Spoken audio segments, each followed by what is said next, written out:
જય માતાજી, જય દ્વારકાધીશ। કાલે જ મેં એક વિડીયો અપલોડ કરેલો જેમાં મેં જણાવેલું કે મેં લગ્ન કરી લીધા છે। મારી રાજી ખુશીથી હું એમના જોડે રહું છું, એમના જોડે આવી છું। છતાં પણ અમુક લોકોએ સોશિયલ મીડિયામાં વિરોધ કરવાનું ચાલુ કર્યું છે, ધમકીઓ આપવાનું ચાલુ કર્યું છે, મારી નાખીશું, ઉપાડી જઈશું, બરાબર। તો મને એ નથી સમજાતું કે જ્યાં સુધી હું સમાજનું નામ રોશન કરી રહી છું, જ્યાં સુધી હું મારા ઘરે પૈસા કમાઈ રહી છું, જ્યાં સુધી હું એમના માટે કંઈક કરી રહી છું, ત્યાં સુધી હું બધાને સારી લાગુ છું। જ્યારે મેં મારી લાઈફ માટે એક ડિસિઝન લીધું છે, એમાં હું ખોટી થઈ જાઉં છું, ખરાબ થઈ જાઉં છું, બરાબર। અને એને લઈને ઘણા બધા લોકોએ એવું બી મૂક્યું છે, સમાજવાળાઓ લોકોએ, કે ભાઈ અમે દીકરીઓને ઇન્સ્ટાગ્રામ, ફેસબુક બધું યુઝ કરવાનું બંધ કરાવી દઈશું।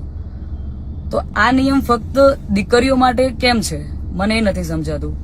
આપણા દીકરાઓ જ્યારે કોઈ બીજા સમાજની દીકરીને લઈને આવે છે ત્યારે આપણે બધું એક્સેપ્ટેબલ હોય છે। જય વડવાળા વિવતરનાથ રાધનપુરની ઘટના એ સમગ્ર સનાતન ધર્મ માટે નિંદનીય છે, પરંતુ આવા લેભાગુ તત્વોને કહું છું કે તમે એવું કોઈ ના સમજતા કે કોઈ પાછળ નથી। સમગ્ર સનાતન ધર્મનો સમાજ છે। અમારે માલધારી સમાજ એ રત્ના રાયકાનો વારસદાર છે। અમારે કોઈ પણની બેન દીકરીઓ લાવવી નથી, પણ આ સમાજની દીકરી ઉપર કોઈ હાથ મૂકશે કે અમે ચમરબંધી છે, એ ધરતીના ખૂણામાંથી પણ એને જમીનમાં દાટી દેવાની શક્તિ આ સમાજ ધરાવે છે।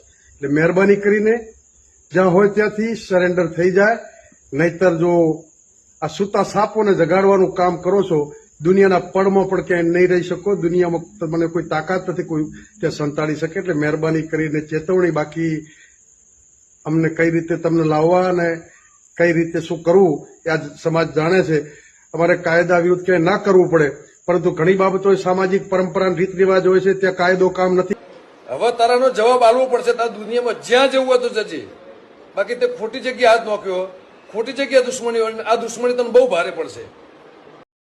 તો આજથી અમે લોકો પ્રશાસનને કહે કે યોગ્ય નિર્ણય તમે આપો, બાકી જો ઉગ્ર થયા, જો સમસ્ત સમાજ એકઠો થઈ ગયો ને તો સાહેબ છે ને આ કુતૂહલ તમે સર્જી નહીં શકો।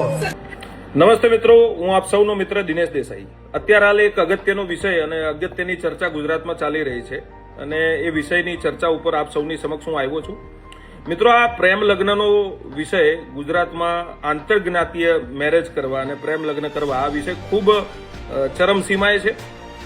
હું આ પ્રેમ લગ્નનો વિરોધી નથી, પણ સમર્થક પણ નથી। એટલા માટે નથી કે જો અગર તમે પ્રેમ કરવા માટે સક્ષમ છો, પ્રેમ કરવામાં તમે દરેક યુવાન અને દરેક યુવતી પ્રેમ કરવામાં પોતાની મર્દાનગી બતાવે છે, તો એ જ મર્દાનગી તમારે તમારા માતા પિતાને કન્વિન્સ કરવામાં બતાવવી જોઈએ। કારણ એનું એ છે કે જે માતા પિતાએ તમને જય વાણીનાથ, જે રાધનપુરમાં સિનોનની રબારીની દીકરીનો જે બનાવ બન્યો છે એ આખા સમાજને કલંકરૂપ છે। દીકરીએ જે ભૂલ કરી હોય, જેને ચોરી કરી હોય, એ સમાજના અગ્રણીઓ, આગેવાનો જાગતા થઈ જાય। જો દીકરી પાછી નહીં મળે તો આખા ગુજરાત